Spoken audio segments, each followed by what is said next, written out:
ओम पुष्टामयो भुवस्तान ऊर्जे दधामहे राय यो वः शिवतमो जयते ओम गं रसमुद्भय सतगं सूर्ये सन्तगं समाहितं मधुचरन्ति सिन्धवः मद्भिर्नः सन्धोगदेः मधुस्तमुदो मधुवाक्पाद्धिवक्तुराजः मधुयुर्तुना पिता मधुमानो वनस्पतिर्मधुमान् अस्तु सूर्यः मद्भिर्गावो भवन्तु नः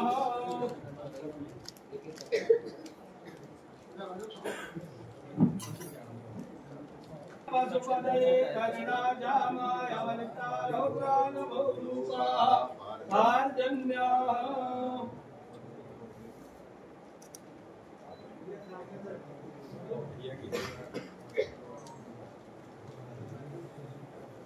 ओम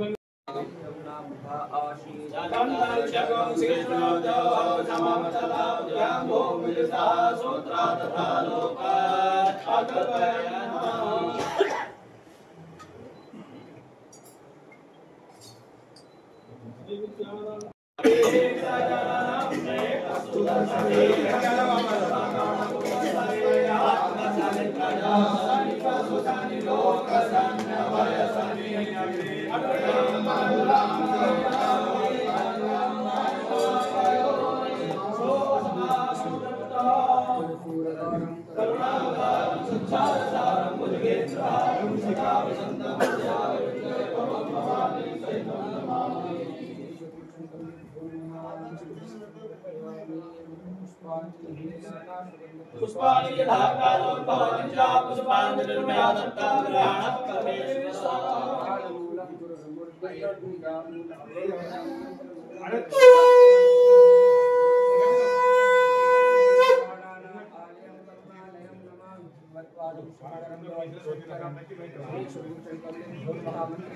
चलिए हटिए जाओ यार जाओ जाओ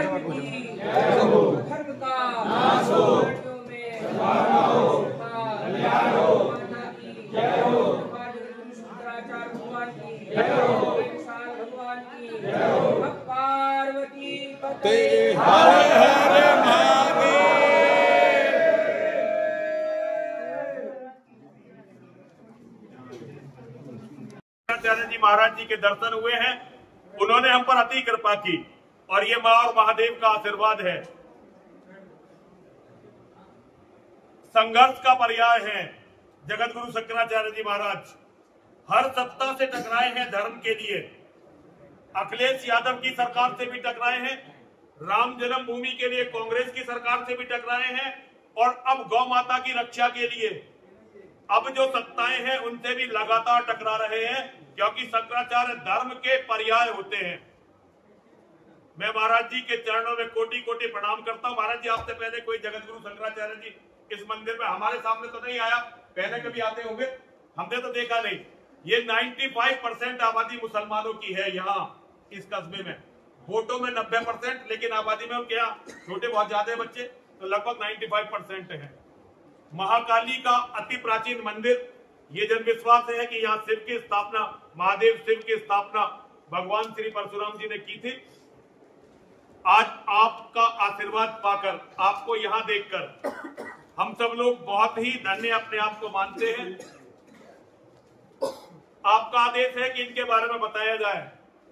महाराज जी, इस्लाम के जिहाद से टक्कर लेने वाले वीर बंदा बैरागी जी, भाई मतीदास जी, भाई सतीश दास जी और भाई दयाला जी और गुरु तेग बहादुर जी महाराज, और पीछे है गुरु गोविंद सिंह जी महाराज जो 10 वर्ष के थे। आप लोगों ने अभी छावा पिक्चर देखी होगी।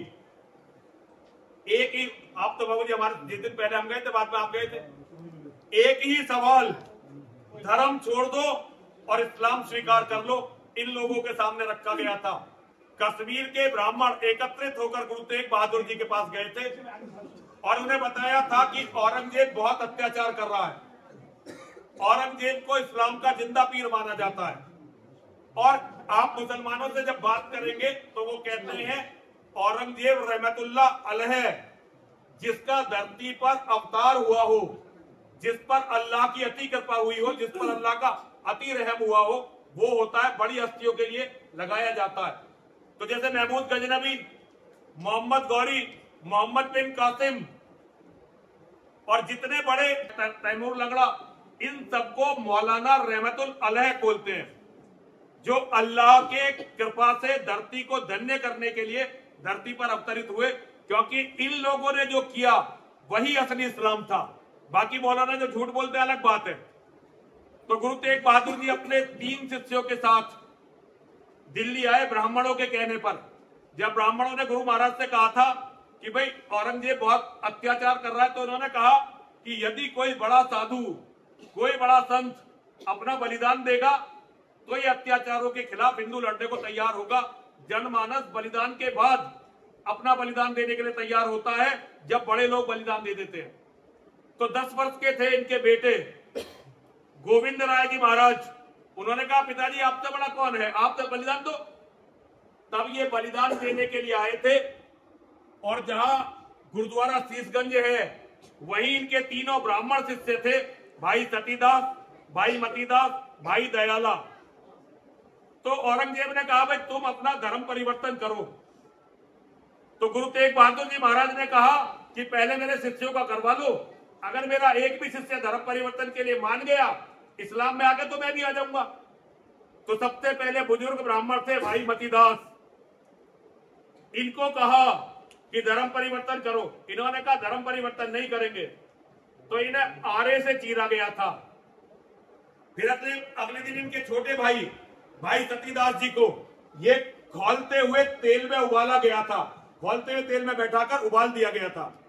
और उसके बाद उनके भाई चचेरे भाई, चाचा के बेटे भाई दयाला, उनको रुई में लपेट के जला दिया गया था। ये बहुत ही बुरी दर्दनाक मौत होती है।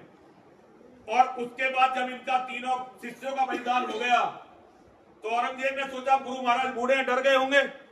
उन्होंने कहा आपका क्या कहना है? उन्होंने कहा जब तुम मेरे शिष्यों को नहीं मना सके तो मुझे क्या मना पाओगे। तब उनकी गर्दन काटी गई थी। और गर्दन बहुत बलिदानों के बाद, क्योंकि औरंगजेब ने कह दिया था कि अगर किसी ने लाश को हाथ भी लगा दिया तो उसकी बस्ती में किसी का वंश नहीं छोड़ेंगे। तो ये रंगरेज जो होते हैं, रंगरेटा और कुछ पुराने जाट, उन्होंने गुरु गोविंद सिंह जी महाराज को उनके पिता का सिर ले जाकर दिया था। और ये पीछे गुरु गोविंद सिंह जी महाराज है, अपने पिता का सर 10 वर्ष के बच्चे के हाथ में है, अपने पिता का सर। उसके बाद इन्हें 4 अपने बेटों का बलिदान देना पड़ा। जब इनके बेटों का 4 बेटों का बलिदान हो गया तो इन्हें दिखाई नहीं दिया कि मेरी लड़ाई लड़ेगा कौन। तो ये एक बैरागी थे लक्ष्मण दास जी महाराज, उनके पास गए कि भाई लक्ष्मण दास तुम्हारी बड़ी ख्याति है, तुम यहां बैठकर तपस्या कर रहे हो और सनातन बिल्कुल खत्म होने वाला है। तो लक्ष्मण दास जी महाराज ने कहा महाराज इन बातों से हमारा क्या लेना देना, हम तो तपस्वी हैं। तो गुरु गोविंद सिंह जी महाराज निराश होकर आ गए। जब गुरु गोविंद सिंह जी महाराज को भी एक मुसलमान ने धोखे से मार दिया, उसके बाद लक्ष्मण दास जी महाराज के मन में आया कि भाई पता करें कि मामला क्या है। उन्होंने इस्लाम के ग्रंथों का अध्ययन किया और अपने समय की सबसे विकट लड़ाई, जैसे मराठा लड़ रहे थे महाराष्ट्र में, छत्रसाल लड़ रहे थे बुंदेलखंड में, ऐसे ही लड़ाई लड़ने वाला सबसे दिलेर व्यक्ति वीर बंदा बैरागी, उनका नाम बंदा बैरागी बाद में हुआ, पहले उनका नाम था लक्ष्मण दास। तो क्योंकि बैरागी थे तो उन्हें बंदा बैरागी, गुरु का बंदा। हालांकि वो सिख नहीं थे, कभी भी सिख, वो ब्राह्मण थे, ब्राह्मण ही रहे, अंतिम क्षण तक लड़े। तो उनको धोखे से पकड़ लिया गया था। असल में क्या है कि हर हिंदू एक गलती करता है, हर हिंदू कहीं ना कहीं मुसलमान पर विश्वास कर लेता है और मुसलमान अपना काम करते हैं। हमारे बीच में भी अगर मुसलमान आएगा तो हमें आपस में लड़वा देगा, हमें पता भी नहीं चलेगी क्या हुआ। ये बंदा बैरागी जी के साथ हुआ, जिनके लिए सिखों के लिए वो लड़ रहे थे, उन्हीं में से कुछ प्रमुख लोगों ने विश्वासघात किया। और फिर इनकी मानव इतिहास में सबसे दर्दनाक मृत्यु अगर किसी की हुई है, वीर बंदा बैरागी की हुई है। और महाराज मां और महादेव का ये मंदिर है, 27 साल हो गए, पूरा जीवन भीख पे आधारित है। महाराज केवल आपके चरणों में ये प्रार्थना है, मां से कहिए, महादेव से कहिए, मेरी जब भी मृत्यु हो बंदा बैरागी की तरह ही हो, कोई और रास्ता मेरी मृत्यु का कभी हो ही ना, इसी तरह से मरना चाहिए मैं भी, ताकि हमारे लड़के समझ लें, हमारी आने वाली पीढ़ी समझ ले कि बिना बलिदान के धर्म नहीं बचेगा। और एक बात, इस्लाम उस समय से आज लाखों गुना अधिक ताकतवर है। तब वो मुट्ठी भर थे, आज 200 करोड़ हैं। तब उनके गिने चुने कुछ देश थे, आज 57 देश हैं। आज उनकी लाखों मस्जिदें हैं। तब हिंदुस्तान छोड़िए, पूरी दुनिया में गिनी चुनी मस्जिदें थी और वो लाखों में थे, आज 200 करोड़ हैं। भारत में ही कम से कम 40 करोड़ है। कहने वाले नेताओं के आंकड़े कि 15 करोड़ 20 करोड़, लेकिन कम से कम 40 करोड़ है। और 10 साल के अंदर उनकी जनसंख्या इतनी होने वाली है कि भारत पर उनका कब्जा होने वाला है। फिर तो सब कुत्ते और बिल्ली की मौत मरने वाले हैं। लेकिन जितने दिलेर है, मैं जगत गुरु जी के चरणों में निवेदन करना चाहता हूं, दिलेर लोग आगे बढ़े और अगर अपना बलिदान दे देंगे तो उनके बच्चे बच सकते हैं, वरना अब सारे रास्ते घटिया राजनीति ने बंद कर दिए हैं। जो भी हुआ अब तक, मैं उस पर कुछ कहना ही नहीं चाहता। महाराज जी के सामने कोई भी नेगेटिव कोई बात नहीं करूंगा। महाराज जी का आगमन, महाराज जी की का जो अभियान है, गौरक्षा का अभियान अतुलनीय अभियान है। कितने ही जन्म लगेंगे, हम हर जन्म लड़ने के लिए आते रहेंगे, मरते रहेंगे, फिर जन्म लेंगे। महाराज का आशीर्वाद चाहिए, महाराज जी का, चाहे हम कुछ भी कर लें, क्योंकि इस्लाम ने कोई कानून नहीं माना। हम कोई कानून बनवा लेंगे, वैसे तो कानून बनाने वाला कोई नहीं। स्वामी जी, आज जो हमारे प्रधानमंत्री जी हैं, उनकी तरफ से मोहन भागवत जी ने मेरे से ये वादा किया था, अशोक सिंघल जी ने मेरे से वादा किया था कि जैसे ही सरकार बनेगी सबसे पहला काम जनसंख्या नियंत्रण कानून का होगा। सबसे पहले हम वो कानून बनाएंगे। और हमारे साथियों ने बहुत जान लगाई, हमने भी बहुत प्रयास किया, लेकिन वो कानून नहीं बना। और अब अगर वो कानून बन भी जाए तो मुसलमान कानून को मानेंगे नहीं। अब ये तय है कि एक बार दोबारा से लोकतंत्र के माध्यम से इस्लाम का राज भारत पर आना ही आना है। ये गणित के आंकड़े हैं। जैसे संस्कृत में वेद में अपवाद नहीं होते, ऐसे गणित में कभी अपवाद नहीं होता। गणित में 2 और 2 4 ही होते हैं। नेता चाहे 6 बनाते चाहे 10 बनाते, लेकिन 2 और 2 4 होते हैं। उनकी जनसंख्या इतनी बढ़ चुकी है। हमारे पास ये अंतिम शरण स्थली है। अगर यहां हमने इस्लाम का राज आने दिया तो फिर सनातन के पास अब कोई शरण स्थली नहीं। महाराज जी का आशीर्वाद हमें मिलेगा। मैं महाराज जी के आशीर्वाद को मां और महादेव के आशीर्वाद के स्वरूप मानकर मैं ये मानता हूं, महाराज जी का आना अब मां और महादेव की कृपा होगी। हमारा संघर्ष और बहुत तेज होगा। और महाराज जी से बताना चाहता हूं, महाराज जी के इशारों पर यदि हम सबको अपने प्राण भी देने पड़े तो हम इसे अपना सौभाग्य मानेंगे।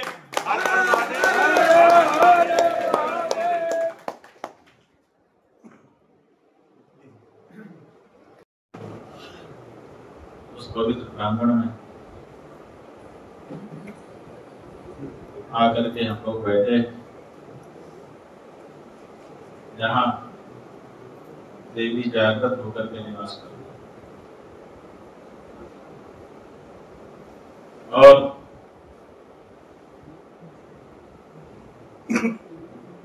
यहाँ पर आने वालों को अपना आशीर्वाद प्रदान।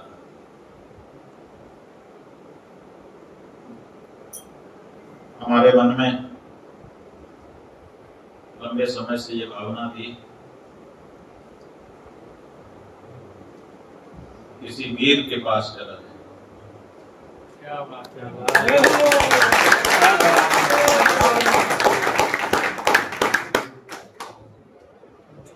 संतों के दर्शन, महंतों के दर्शन,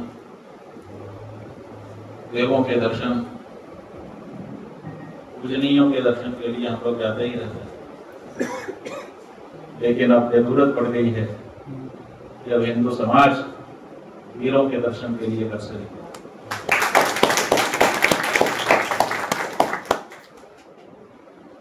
आपके पूर्वजों ने, किसी और ने नहीं, आपके पूर्वजों ने आपको बताया था, वीर हो गया वसुंधरा।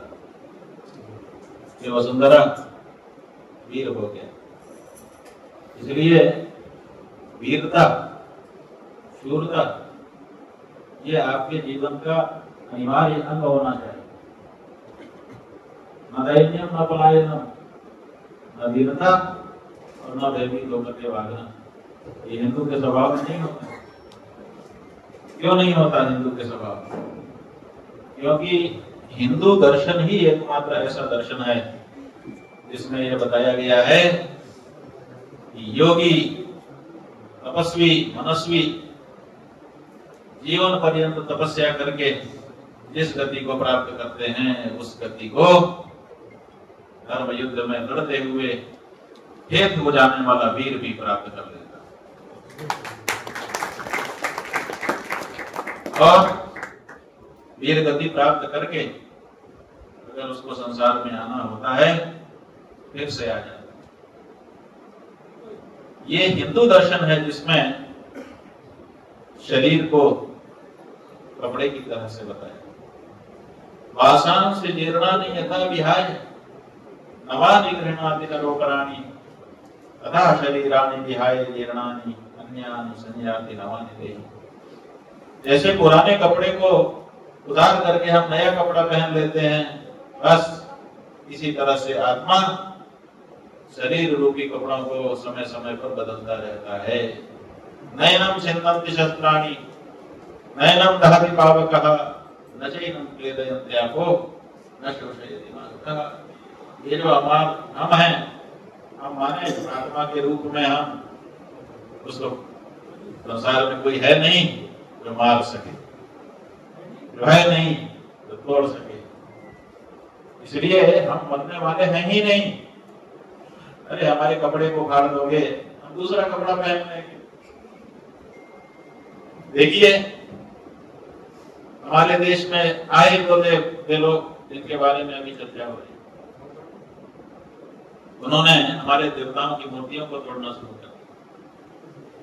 मूर्तियां तोड़ दी उन्होंने, यानी कितनी तोड़ दी, लेकिन देवता तोड़ पाए? तो मूर्ति तोड़ सकते हो, देवता नहीं तोड़ सकते।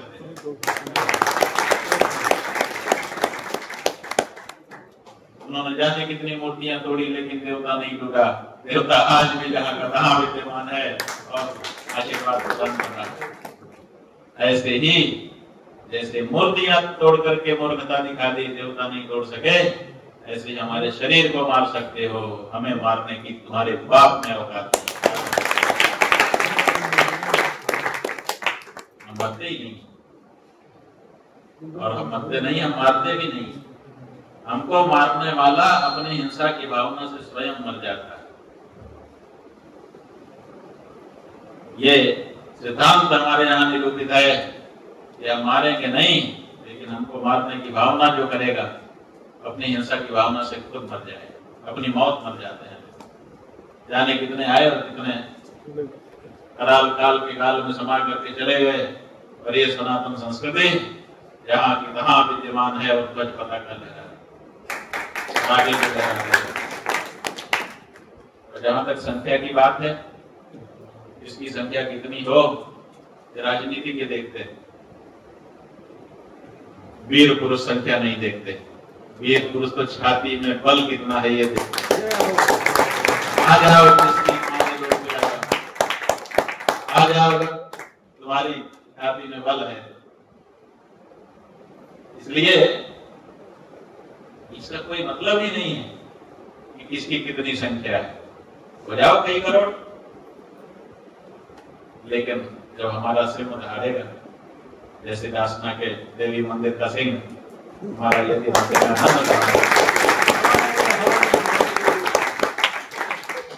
और जगह देवी जागृत है, यहाँ देवी जी के साथ साथ उनका सिंह भी जागृत है। बात अलग है कि सिंह नहीं, नर सिंह, नर होकर के भी सिंह। तो आज जो जरूरत है बंधु, वो सच्ची जरूरत ये है कि हम अपने वीर पुरुषों को पहचानें और उनके पीछे चलने की जरूरत महसूस करें। अब हमारा नेता वो नहीं है जो क्या कहते, थोड़े से के लिए पिस जा रहा। आज हमारा नेता वो है जो साफ साफ खड़ा होकर के अपनी बात को कह रहा है। सही कहा स्वामी जी ने, औरों के तो कई देश हो चुके, जरूरत पड़ी तो किसी भी देश में चले जाएंगे, हम कहां जाएं? आखिर कोई हमारे लिए समस्या उत्पन्न करेगा तो हम कहां जाएंगे? कभी सोचा? कहीं जाने की जरूरत नहीं। क्यों? क्योंकि जो जमीन आपको मिली है ये आपकी भूमि है और इसमें आपका अधिकार। बाकी लोग आए, स्वागत है, लेकिन अतिथि बन करके रहें, मेहमान बन करके रहें। भूमि हमारी है, इस बात को जानते हुए रहें, हमको बेदखल करने की कोशिश न करें। और जब जब ये कोशिश होगी उसका जवाब दिया जाए। और हम समझते हैं वही जवाब अपनी शब्दावली में हमारे समाज में दे रहे हैं। हम तो इनके बारे में सुनते रहते हैं, कभी कभी इनका वक्तव्य भी कोई हमको मोबाइल में ला के दिखाता है तो हम देख लेते हैं। शब्दावली कैसी भी हो वो इनकी अपनी है, लेकिन जो भाव है उसके पीछे वो अत्यंत पवित्र है और इसीलिए उस भाव के साथ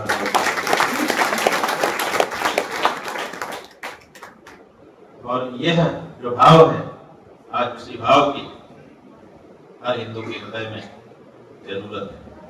तो आप समझते हैं इनसे सीखने की जरूरत है।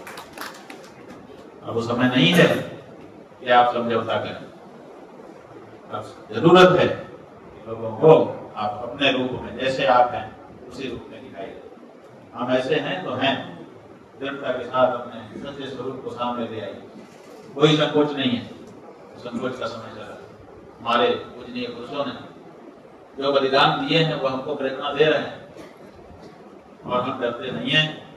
जरूरत पड़ी तो हम भी उस रास्ते में किसी भी समय जाने के लिए तैयार हैं।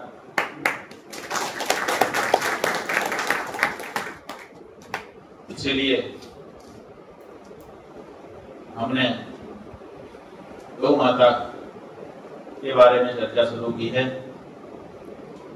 बात यह है कि हम अगर किसी व्यक्ति विशेष की चर्चा करते हैं तो लोग कहते हैं कि आप उनके विरुद्ध बोल रहे हैं। हम तो विरुद्ध बोल ही नहीं रहे, हम तो अपने माँ की बात कर रहे हैं। अब 100 करोड़ हिंदू जिस देश में रहता, 90 करोड़ हिंदू जिस देश में रहता, उस देश में गाय अगर काटी जा रही है, गाय अगर काट काट करके भेजी जा रही है, तो किसके लिए शर्म की बात? लज्जा किसको आनी चाहिए? लज्जा तो माँ के बेटे को ही आनी चाहिए। मुंह से मामा कह रहा है और कुछ नहीं पड़ता। इसलिए इस समय हम हिंदुओं को ये लज्जा आ जानी चाहिए। बहुत हो गया। ये जो मेल मिलाप का आपका प्रोग्राम है, इसी मेल मिलाप के प्रोग्राम ने हमारी माँ को मारा है। अन्यथा क्या हिंदू अपनी माँ की हत्या पर चुप रहता? लेकिन मेल मिलाप मिलकर रहना है, मिलकर रहना है। अरे भाई, हम कहाँ से मना कर रहे हैं मिलकर रहना है? लेकिन मिलकर रहने में अगर हमारी माँ को ही मार दो, अगर हमारे स्वयं के ऊपर आघात कर दो, उसको हम कैसे स्वीकार करें और क्यों स्वीकार करें? इसलिए जो हिंदू अस्मिता है, उस अस्मिता के जागरण का ये काल है और उस कालखंड को जैसे सवेरे अरुणोदय होता है तब सूर्योदय होता है, वैसे ही अरुणोदय की भांति उस कालखंड को आमंत्रित करने का कार्य आज की तिथि में नरसिंहानंद जी जैसे लोग कर रहे हैं। और इसीलिए जब हम इधर से आगे जा रहे तो हमने यहाँ आकर के इनसे मुलाकात करना पड़ा। देवी जी के दर्शन भी हुए, आप सबसे मिलना भी हुआ, लेकिन असल में तो इनके पास आने का हमको भाव था और इनके अंदर विवाद है वो विनाशकारी आग नहीं, किसी का विनाश नहीं चाहती है। भले ताल ठोकते हो, ये ताल उनके खिलाफ नहीं ठोक रहे हैं, ये ताल हमारे पक्ष में ठोक रहे हैं कि हिंदू जागो। हाँ भले मुसलमान का, लेकिन असल में जागरण हिंदुओं का करने का इनका भाव, क्योंकि उसके बिना आप समझ नहीं सकोगे, इसलिए एक बहाना लिया है। बहाना लेकर के जो हिंदुओं की पराक्रम शक्ति है उसको जगाने के लिए इस समय दिन रात परिश्रम कर रहे हैं। हम पूरी तरह से इनकी भावना के साथ अपने आप को जोड़ते हैं और चाहते हैं कि भगवती इनको और भी बल दे, आप सब और भी इनसे जुड़े और उनका जो पराक्रम है वो इनके तक सीमित न रह करके संक्रमित हो जाए। जैसे कोरोना की बीमारी एक से दूसरे में चली गई, ऐसे ही ये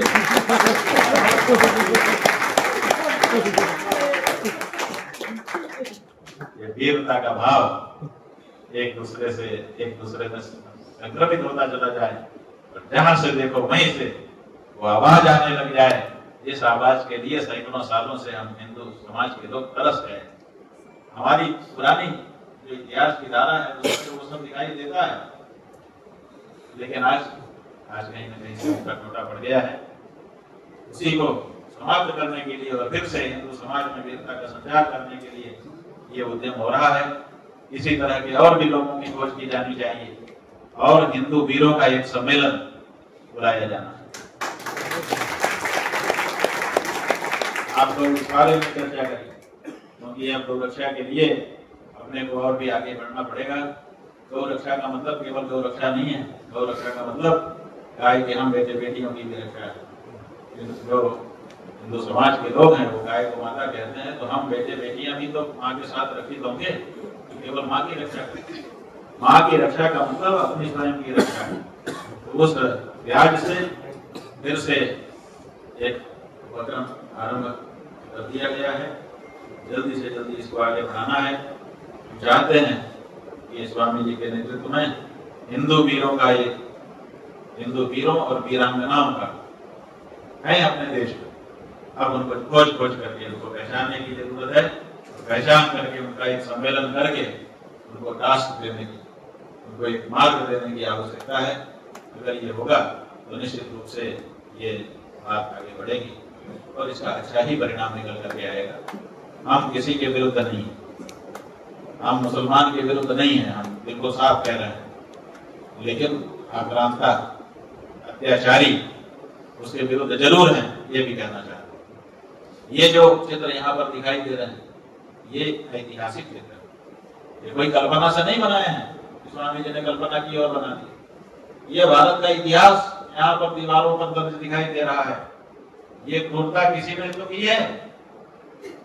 अगर इस क्रूरता के बारे में ये कहा जाता है कि ये समाज के कुछ लोगों की क्रूरता है, समग्र समाज की क्रूरता नहीं है, तो क्या कारण है कि सैकड़ों वर्ष बीत जाने के बाद भी आज तक किसी मुस्लिम समाज के लोगों ने खड़े होकर के कभी नहीं कहा कि इन दृश्यों के लिए जिन लोगों ने ये दृश्य किया हम उससे अपने आप को अलग करते हैं और इसकी निंदा करते हैं और अपने आप को अलग करते हैं? कहा किसी ने? आज तक उन्होंने इस बारे में कोई खेद प्रकट नहीं किया है, कोई क्षमा याचना नहीं की है और इनको अपने से अलग कभी नहीं बताया।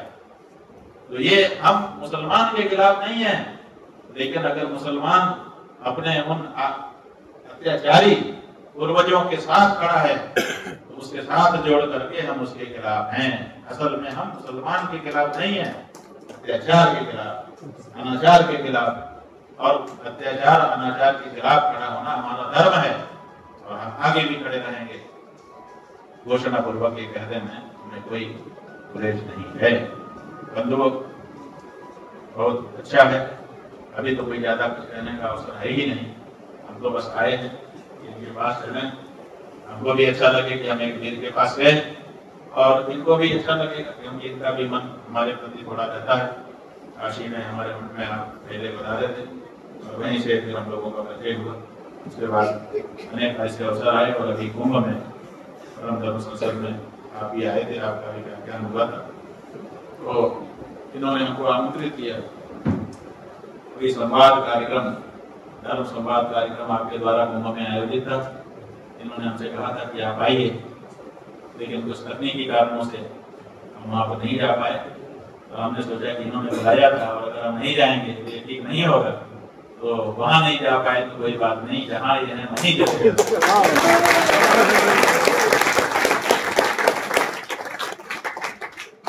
जो वादा किया उसको तो निभाना ही चाहिए, वचन दे दिया तो उसको तो नहीं करना चाहिए।